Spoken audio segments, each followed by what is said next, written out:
로제타가 조선에 들어와 일하기 시작한 곳은 우리나라 최초의 여성 전용 병원 보구여관이었습니다. 이 병원은 스크랜턴 여사의 끈질긴 노력으로 설립되었습니다. 의료 선교사였던 윌리엄 스크랜턴은 1885년 9월부터 진료를 시작했습니다. 원래 계획은 남성과 여성을 모두 치료하는 것이었지만 남녀를 유별나게 구분하는 조선의 풍습 때문에 여성들은 병원에 올 수 없었습니다. 아주 신분이 낮은 경우가 아니면 여성들은 대낮에 바깥 외출도 불가능했습니다. 아무리 아파도 여자의 몸을 남자 의사에게 보인다는 것은 상상하기도 어려운 일이었습니다. 그래서 여성을 전담하는 의사와 병원이 필수적이었습니다. 이에 스크랜턴 여사는 여성 해외 선교부 본부에 여러 차례 여성 의사 파견을 요청했습니다. 그녀의 요청을 수락한 미국 북감리교 여성 해외 선교회는 노스웨스턴 의과대학을 졸업한 메타 하워드를 파견했습니다. 1887년 10월 20일 조선에 도착한 메타 하워드는 10월 30일부터 스크랜턴 박사가 운영하던 시병원의 한쪽에서 여성 환자를 전담했습니다. 그리고 다음해 11월 정동의 감리교 선교지구 안에 새로운 건물을 마련하여 이사했습니다. 명성황후는 이 병원에 보구여관이라는 이름을 하사하였는데 보호하고 구하는 여성들의 집이라는 뜻입니다. 하워드는 첫 해 10개월 동안 진료소에서 1137건, 두 번째 해 10개월 동안 1423건을 치료했습니다.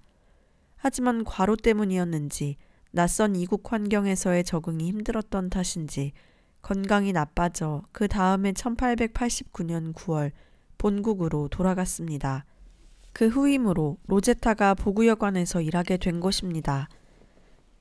그녀는 한양에 도착한 다음 날인 10월 15일부터 여독도 풀지 않은 채로 곧바로 진료에 들어갔습니다.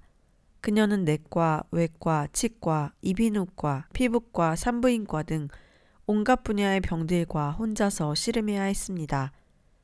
그날 저녁 7시 30분에는 모두 함께 기도회에 갔습니다. 장로교와 감리교의 모든 선교사와 배우자가 한자리에 모였습니다. 모펜 목사 인도로 진행된 기도회의 주제는 주님 안에 머물기였습니다. 한양의 개신교 선교사들은 이처럼 교파를 초월하는 모임을 갖고 있었습니다. 로제타는 한양에 도착하고 사흘 뒤인 17일부터는 혼자서 병원을 운영해 나가기 시작했습니다. 그리고 한국어 개인 교습도 시작했습니다. 그러나 음조를 잘 구별하지 못하는 그녀는 아무리 연습해도 발음을 익히는 것이 어려웠습니다. 시간이 오래 지나도 로제타는 한국어가 힘들었다고 기록했습니다. 비록 한국어 때문에 난감했지만 그녀는 성경 말씀을 묵상하며 위로를 얻었습니다. 사람의 마음에는 많은 계획이 있어도 오직 여호와의 뜻만이 완전히 서리라. 그녀는 하나님의 계획이 완성되는데 자신의 도움이 될 수만 있다면 모든 것을 하나님께 맡기겠다고 다짐했습니다. 로제타가 조선에 와서 가장 놀랐던 점은 여성들에게 이름이 없다는 것이었습니다. 작은 애 혹은 예쁜이 등으로 불리는데 결혼하고 아들을 낳아야만 길동이 엄마와 같이 누구의 엄마라고 불렸습니다. 이름이 없다는 말은 주체적인 개인으로 인정받지 못한다는 뜻이었습니다. 조선의 지배 사상인 성리학적 관점에서 보면 여성들은 주체적인 존재로 인정받을 수 없으며 오직 가계를 계승할 아들을 낳는 것만으로 존재의 목적을 실현할 수 있었습니다. 아파도 의사를 찾을 수 없던 이름 없는 여성들은 여의사가 다시 왔다는 소문을 듣고 병원을 찾아갔습니다. 간호사도 약사도 없으니 혼자서 체온과 맥박을 재고 약도 짓고 주사도 놓고 수술을 해야 하는 상황이었습니다. 말을 못하니 누군가 통역이 필요했습니다. 처음 한동안은 로드 와일러가 도와주었는데 그녀도 학교를 운영하고 수업을 해야 했으니 난감한 상황이었습니다. 이때 점동이라는 아이가 이화학당에서 영어를 가장 잘해서 병원의 통역사로 들어왔습니다. 점동의 단짝이었던 오아가라는 일본 손도 자원했습니다. 오아가는 낮에 왕진을 데리고 다니며 통역을 시킬 수 있어 아주 요긴했습니다. 조선 소녀들은 대낮에 돌아다닐 수가 없었기 때문에 점동이는 밤에만 데리고 다녔습니다. 그 당시 조선 사람들은 외과적 치료에 대해 무지했습니다. 한 번은 어느 아버지가 화상을 방치해 한쪽 팔의 조직이 심하게 망가진 3살짜리 여아가 온 적이 있었습니다. 팔꿈치를 절단해야만 하는 상황이었지만 그 아버지는 끝까지 반대했습니다. 그때까지 조선에서 팔다리 절단 수술은 광해원에서 단 한 차례 시행된 적이 있을 뿐이었습니다. 그 부모는 팔을 수술해달라고 말했지만 로제타는 이미 죽은 팔을 치료할 수 없다고 답해 주었습니다. 그들은 다시 오지 않았습니다. 나중에 들은 바로는 저절로 팔이 떨어져 나갔으며 조금 더 시간이 지난 후에 그 아이가 죽었다는 것이었습니다. 1891년 1월 25일 주일이었습니다. 2주 전 편도선염에 걸려 고열이 오르고 이렇게 아파본 적이 없다고 말할 정도로 통증이 심했습니다. 오늘날 편도선염은 페니실린 몇 알이면 쉽게 나을 수 있는 병이지만 마땅한 약이 없었던 그 당시에 편도선염은 목숨을 앗아가는 무서운 질병이었습니다. 그런데 급한 환자가 왕진을 요청해 왔습니다. 로제타는 아직 낫지 못한 몸을 이끌고 매서운 겨울바람과 맞서며 무거운 걸음을 옮겨야 했습니다. 그 주일 로제타는 조선에 온 이후로 처음으로 울었습니다. 환자의 집에 가보니 가난한 집안의 소녀가 종기로 괴로워하고 있었습니다. 다행히 잭이 적당하게 골마 있어서 효과가 좋은 조선 고약을 사용해 고름을 모두 짜내었습니다. 그 집 부모에게 약과 전도 책자를 주며 내일이라도 가능한 한 빨리 다시 오겠다고 말했습니다. 이렇게 로제타는 자신의 몸이 너무 고통스러운 상황 가운데서도 왕진에 나가며 환자들을 헌신적으로 돌보았습니다. 보구여관의 입원 환자들은 경제적 형편에 따라 병원비를 부담했습니다. 스스로 먹을 것을 해결할 수 있는 입원 환자들은 전체 환자 중 4분의 1이 약간 넘었습니다. 형편이 되는 사람에게는 약값이 청구되었지만 병원비를 따로 받지는 않았습니다. 그러나 조선인들은 매우 예의가 바른 사람들이어서 어떤 도움을 받으면 어떤 식으로든 꼭 은혜를 갚으려고 애쓴다고 로제타는 말했습니다. 환자들은 식량, 땔감, 계란, 닭, 감, 곶감, 부채, 돗자리 등으로 살해했습니다. 1890년 이듬해까지 쓰인 미국 북감리교 여성 해외 선교회의 연례 보고서에 따르면 로제타가 첫 10개월 동안 치료한 환자 수는 2359명에 이르렀습니다. 82명의 왕진 환자, 35명의 입원 환자가 있었으며 처방전 발행은 6천여 건이 넘었습니다. 혼자서 감당하기에는 상상할 수 없을 만큼 많은 환자를 치료한 것입니다. 절박했던 환자들은 로제타의 치료를 하늘의 보살핌으로 여기고 진심으로 고마워했습니다. 어느 집의 여종이었던 여성은 심한 종기로 고생하던 아들이 입원하여 로제타에게 수술받은 뒤 몸이라도 팔아서 은혜를 갚고 싶으나 몸도 팔 수 없는 처지여서 안타까울 뿐이라고 말했습니다. 그녀는 나중에 계란 10개를 선물로 가지고 왔습니다. 로제타는 그녀에게서 받은 계란 10개를 부유한 양반으로부터 받은 어떤 비싼 선물보다도 더 소중하게 여겼습니다. 조선 사람들뿐만 아니라 조선의 문화에 대해서도 로제타는 아주 긍정적인 태도를 가지고 있었습니다. 병원에는 온돌로 난방이 되는 5개의 입원 환자를 위한 방이 있었습니다. 로제타에게 온돌 문화는 낯설었지만 조선 사람들은 바닥이 익숙하기 때문에 바닥에 앉아 환자의 맥박과 혈압을 재고 진찰과 치료를 하였습니다. 환자가 침대에서 떨어질 위험도 있고 침대보다는 따뜻한 온돌 바닥이 이나 빈대의 온상이 되지 않아 오히려 깨끗하고 소독하기에 편리하다고 하였습니다. 무엇보다도 무료 선교 병원으로서 아주 경제적이었다고 합니다. 한국어 습득은 여전히 어려운 일이었지만 이런 상황에서도 일에 대한 그녀의 의욕은 식을 줄 몰랐습니다. 낮에 길에서 얼굴을 보이면 안 되는 여자들을 위해 저녁에 진료소를 열고 싶어 했으며 도시의 다른 곳이나 성 외곽에 진료소를 더 개설하고 싶어 했습니다. 서 있을 수도 없는 손바닥만한 방에 거친 면 이불 조각을 덮고 있는 가난하고 아픈 막노동꾼의 아내를 보며 가슴이 아프고 공포스러울 지경이었다고 했습니다. 로제타는 한양에 도착한 뒤 자신의 손길이 더 필요한 가난하고 아픈 여성들에게 어떻게 다가갈 수 있을지 궁리하기 시작했습니다. 이 바람은 1893년 동대문 옆에 볼드윈 진료소를 세우면서 실현되었습니다. 로제타는 나날이 바빠졌습니다. 한 달 동안 한국어 수업을 6번밖에 듣지 못할 정도로 바빴습니다. 그래서 매번 언어 습득을 우선시할 것인가, 환자 진료를 우선시할 것인가 고민이 많았습니다. 결론은 고린도전서 13장과 14장이었습니다. 인간의 여러 언어를 말하는 것보다는 사랑이 우선이었고 그 사랑의 실천은 찾아오는 환자들의 고통을 경감시키는 것이었습니다. 조선에 온 지 한 달이 다 되어가는 11월 11일에는 처음으로 기록할 만한 수술을 했습니다. 시골에서 올라온 한 시골 소녀였습니다. 4년 전에 입은 화상으로 인해 오른손 마지막 손가락 3개가 손바닥과 붙어 있었습니다. 로제타는 손가락 절개 수술을 하고 피부를 늘려서 이어 붙였습니다. 처음에는 잘 아무는 듯 보였지만 군데군데 피부가 없는 부분이 있어 외형상 몹시 흉했습니다. 그래서 로제타는 피부 이식을 하기로 결정하고 환자의 팔에서 피부를 떼어내려고 했습니다. 그런데 환자가 그 상황을 이해하지 못하고 피부를 떼어내기를 거부하는 것이었습니다.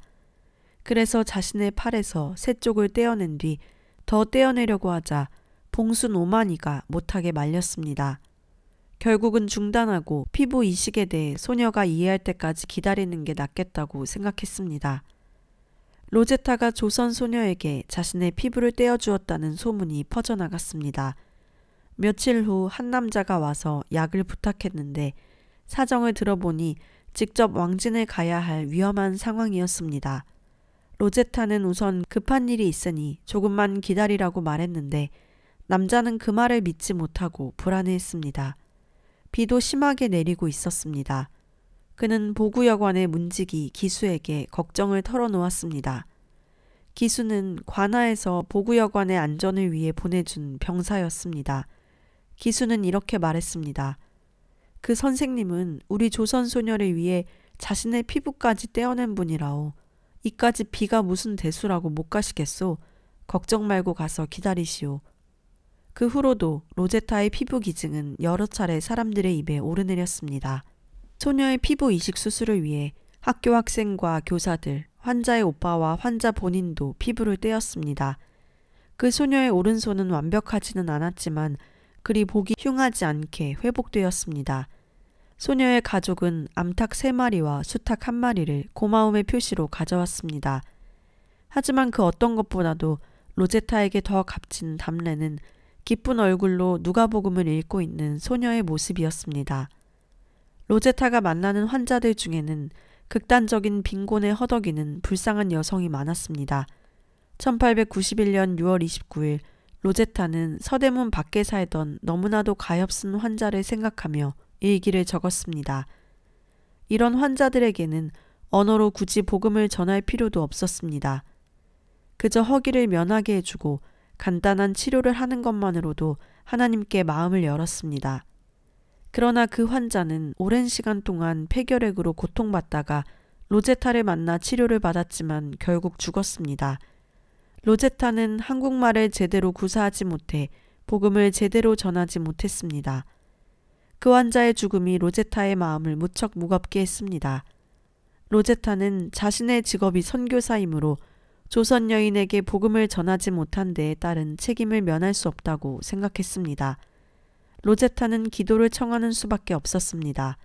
사랑하는 아버지, 당신의 보잘것없고 약한 혀 짧은 자녀가 이 일을 잘할 수 있도록 도우소서. 보구여관에는 병이 악화될 대로 악화되어 최악의 상태에 이르러서야 마지막으로 양의를 찾아오는 경우가 허다했습니다. 로제타는 할 수 있는 최선을 다하기 위해 노력했지만 끔찍한 모습의 환자도 많아서 의사 노릇하기가 쉽지 않았습니다. 그러나 아무리 심한 경우에도 일단 자신을 찾아오면 의사로서 치료를 해야만 했습니다. 그럼에도 불구하고 로제타는 나는 조선과 조선인들 그리고 내 일을 무척 사랑한다. 나를 이곳으로 보내준 하나님께 감사하다는 말을 반복하여 기록했습니다. 그녀는 가장 보잘것없는 사람 하나에게 해준 일이 자신에게 해준 일이라 말씀하셨던 예수님의 진정한 제자였습니다. 1890년 12월 말 로제타가 정동에 도착했을 때 이화학당에는 7살부터 17살까지 26명의 소녀들이 살고 있었습니다. 1886년 2월 아들이 살던 집에 방 하나를 빌려 뿌리기 시작한 스크랜턴 여사의 여성교육이라는 작은 씨앗은 아주 튼실한 새싹으로 자라나고 있었습니다. 1885년 10월 스크랜턴 여사는 서대문 성벽 바로 안쪽 언덕에 있는 2만 평방미터의 넓은 부지를 구입했습니다. 매매 계약서를 21통이나 작성하며 힘들게 마련한 땅이었습니다. 다음해 2월부터 스크랜턴 여사는 그 땅의 한옥으로 선교사 사옥과 학교, 기숙사 건물을 짓기 시작했습니다. 동시에 아들의 집 방 한 칸을 얻어 학교를 시작했습니다. 건물이 완성되면 학생들을 데리고 위풍당당하게 입주하려는 계획이었을 것입니다. 하지만 3개월이 지나도록 한 명의 학생도 나타나지 않았습니다. 사실 양반가의 딸들을 모아 교육시키겠다는 스크랜턴 여사의 계획은 비현실적인 것이었습니다. 조선을 지배하던 성리학의 세계에서 여성은 학교라는 곳을 상상할 수도 없었습니다. 여자는 사고력이나 판단력이 있어서는 안 되고 감성이나 지성이 있어도 안 되었습니다. 양반가라고 해도 여자는 삼종지도, 즉 어려서는 아버지를, 결혼해서는 남편을, 남편이 죽은 뒤에는 자식을 따르는 게 인생의 전부였습니다. 여자가 배울 수 있는 지식이라곤 고작 배 짜는 법, 내외하는 법, 제사법 등이 전부였습니다. 5월이 되자 첫 학생이 나타났습니다. 하지만 기대에 차있던 스크랜턴 여사는 실망하지 않을 수 없었습니다. 첫 번째 학생인 김씨 부인은 학업에는 전혀 흥미를 보이지 않았습니다. 그녀의 남편이 자신의 출세길을 닦아볼 생각으로 데려온 첩이었기 때문입니다. 그는 그녀를 가르쳐 왕비의 어전 통역으로 취직시킨 다음 어떻게든 왕실과 엮이려는 속셈을 가지고 있었습니다. 당연히 그녀는 배우는 일에 관심이 없었고 건강도 좋지 않아서 3개월을 채우지 못하고 떠나버렸습니다. 얼마 뒤 새로운 학생 둘이 들어왔습니다.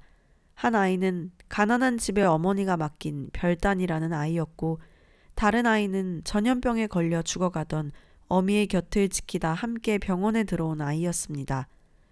스크랜턴 박사가 환자를 데려다 살렸는데 그 어머니가 딸을 스크랜턴 여사에게 맡겼던 것입니다.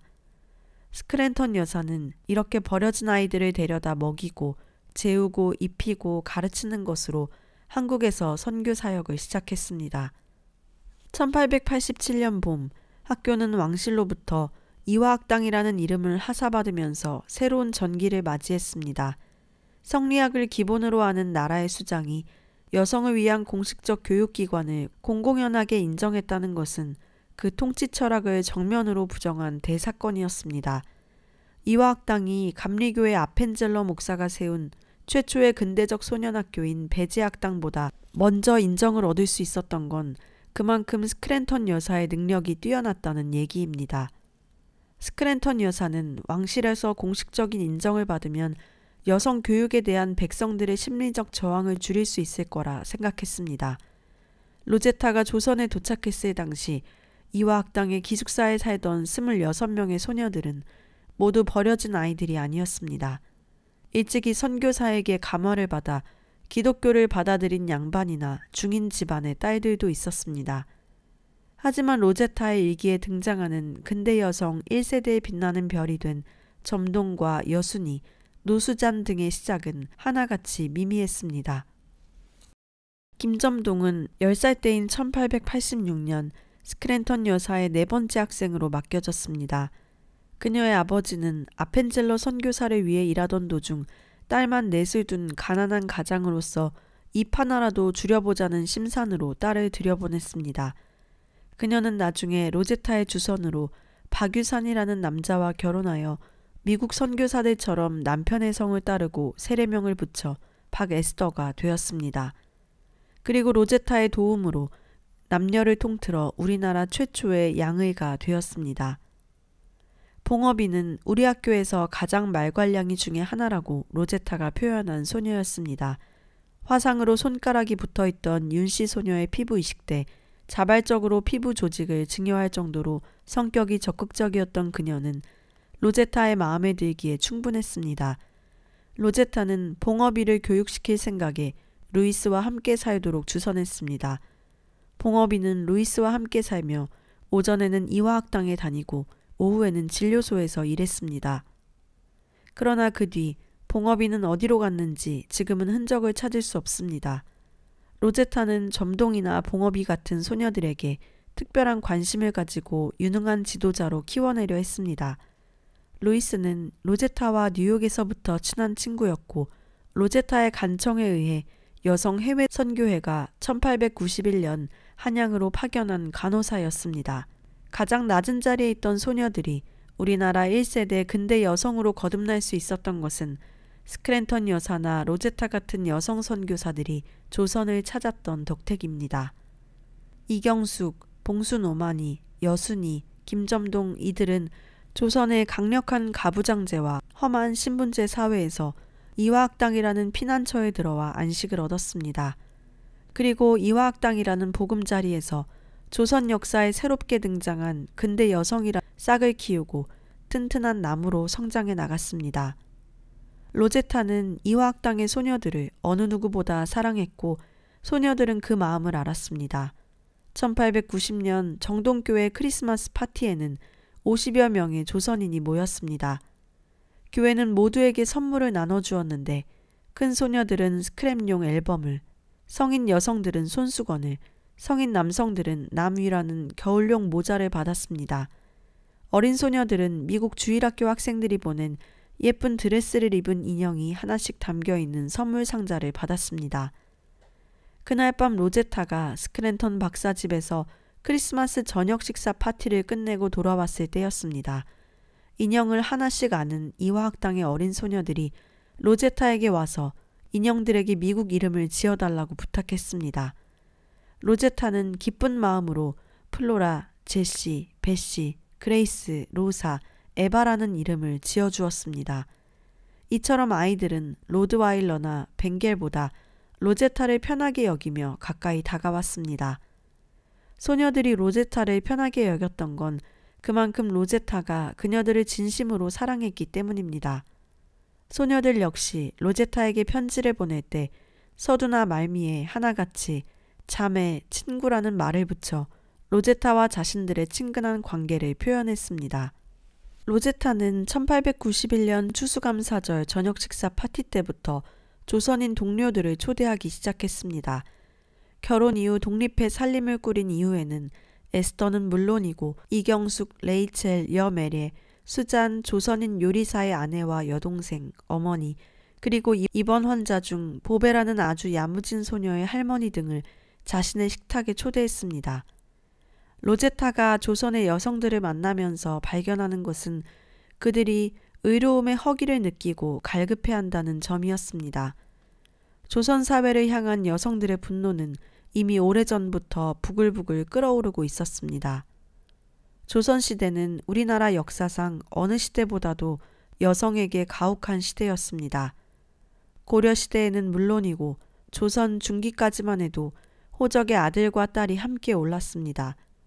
균등한 재산 상속이 이루어졌고 외손에게도 음서의 혜택이 있었습니다. 율곡 이이처럼 외손자가 제사를 모시는 일도 어렵지 않게 목격할 수 있었습니다. 하지만 임진왜란과 병자호란 이후부터는 매우 엄격한 가부장제가 확립되었습니다. 과부는 재혼할 수 없었고 자식이 없는 경우에도 친정으로 돌아갈 수 없었습니다. 심지어는 얼굴 한번 보지 못한 약혼자가 혼인 전에 죽는 경우에도 수절을 강요했습니다. 극단적인 억압에 신음하던 여성들은 남녀가 신 앞에서 평등하다는 진보적 가치를 가뭄 끝에 내린 단비처럼 환영했습니다. 그들은 믿음의 의지에 기꺼이 목숨을 바쳤습니다. 한국 천주교회 순교자 103명 가운데 47명의 대표적 여성 순교자 중 과부가 19명, 결혼을 거부한 동정녀가 13명, 순교자의 아내가 12명, 궁녀가 2명이었습니다. 그리고 37명이 평민 이하의 신분이었습니다. 이들에게 천주교는 자유와 평등, 박애의 근대적 가치를 향해 가는 새로운 길이었습니다.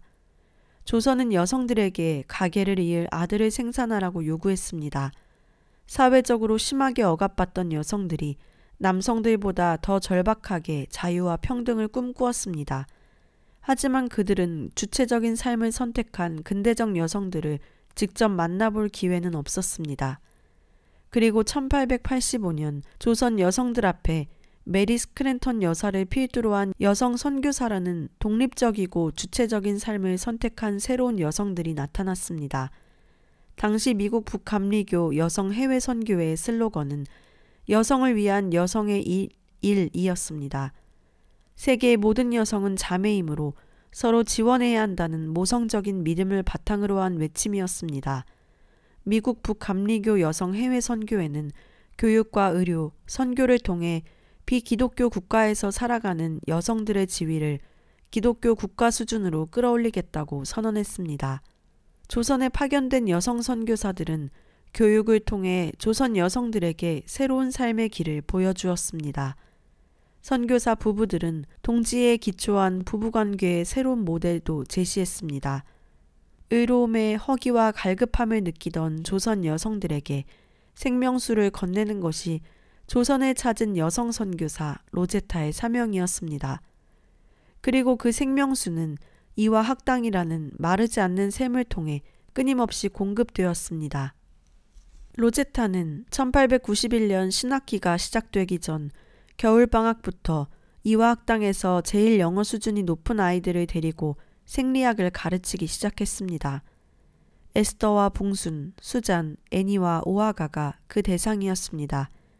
로제타는 여성들의 교회 주일학교 교사도 겸했는데 이들 5명에다 여 메리를 합쳐서 내 아이들이라고 부르며 특별하게 여겼습니다. 여메리에는 세례명 메리를 한자로 적은 이름이며 본명은 여순이었습니다. 그녀는 1874년 마산에서 태어났습니다.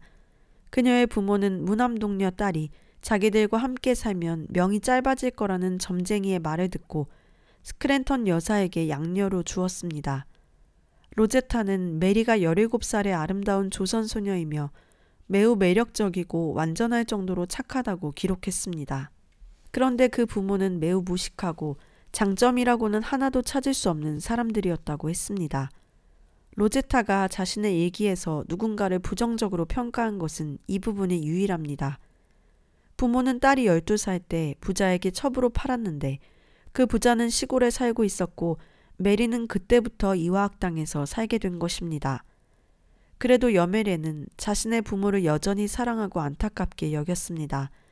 그녀는 주일 오후마다 부모를 방문해 복음을 전했으며 병원에서 일하는 여성들, 환자들, 그리고 방문객들에게까지 복음을 전했습니다. 스크랜턴 여사의 표현에 따르면 여메리는 스스로 임명한 전도인이었습니다. 여메리는 이렇게 스스로 복음을 전파하는 적극성을 발휘했고 그로 인해 하늘의 도움을 받았습니다. 여메리가 어떤 남자의 첩이었다는 소문이 돌았지만 황 씨는 용감하게 결혼을 감행하겠다고 했습니다. 그는 메리를 한 번도 본 적이 없으니 사랑한다고 말할 수는 없었겠지만 그녀를 사랑하고 싶다고 스크랜턴 박사에게 얘기했다고 합니다. 스크랜턴 여사의 교육 방침대로 선교사들은 조선의 딸들이 예수님의 가르침을 실천하는 참다운 조선인으로 성장하기를 바랐습니다. 그래서 자신들이 결혼식을 주관하면서도 조선의 풍습을 존중하여 조선식으로 혼인을 거행했습니다. 당시 이화학당에는 학생들을 먹이고 입히고 시집까지 보내주기로 부모와 약속하고 데려온 소녀들이 많았는데 홀예식이 바로 졸업식이었습니다. 는 1891년 2월 3일 스크랜턴 박사의 비서 황현모와 결혼하면서 남편 성을 따라 황메리로 이름을 바꾸었습니다. 다행히 결혼식은 순조롭게 진행되었습니다. 로제타의 일기에 아주 장황하고 자세하게 여메리의 결혼식 과정을 적었습니다. 그녀는 이화학당의 다른 결혼에 대해서는 이름과 상대밖에 기록하지 않았지만 여메리에 대한 특별한 관심으로 그녀의 결혼 과정을 관찰하고 간절히 기도해 주었습니다. 그리고 선교지구 안에서 새로 집까지 장만했던 것을 보면 황 씨는 스크랜턴 박사로부터 무척 신임을 받았던 게 분명합니다.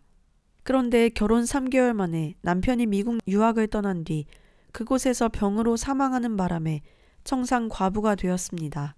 개인적으로는 불행한 일이었지만 하나님으로부터 받은 메리의 소명은 살림꾼이 아니라 사회활동가였는지 모릅니다. 당시 미혼의 경우에는 경멸의 대상이 되었기에 여성이 활동하기에는 차라리 과부가 되는 게 나았습니다. 메리는 남편을 잃은 뒤에도 보구여관에서 전도와 함께 의료활동을 도왔습니다. 로제타가 환자를 보기 전에 간호원 루이스와 메리가 먼저 환자들을 만나 예진을 하고 로제타 곁에서 수술을 보조하기도 했습니다. 그리고 병원의 통역이자 간호사, 전도부인으로서 봉수 노마니의 뒤를 이어 병원 운영에 큰 도움을 주었습니다.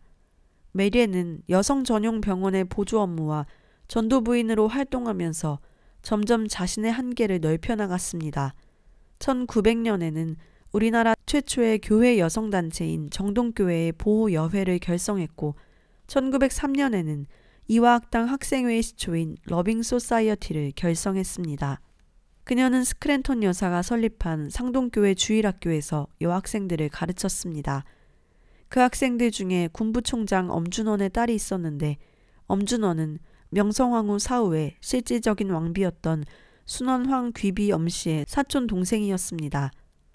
귀비는 당시 근대적인 여학교를 설립할 계획을 갖고 있었고 메리에는 그 계획의 실행에 도움을 줄 적임자였습니다. 1906년 메리에는 엄귀비를 도와 한양의 진명여교를 개교시켰습니다. 교장은 엄준원이 맡았으나 총교사를 맡은 여메레가 실질적인 운영을 책임지고 있었습니다. 여메레는 엄귀비와 가까워지면서 어전 통역관이 되어 고종 앞에서 통역을 하고 전국을 순회하며 여성 계몽에 대한 강연회를 열었습니다. 이듬해에는 평양의 진명여교를 개교시키며 교장이 되었습니다.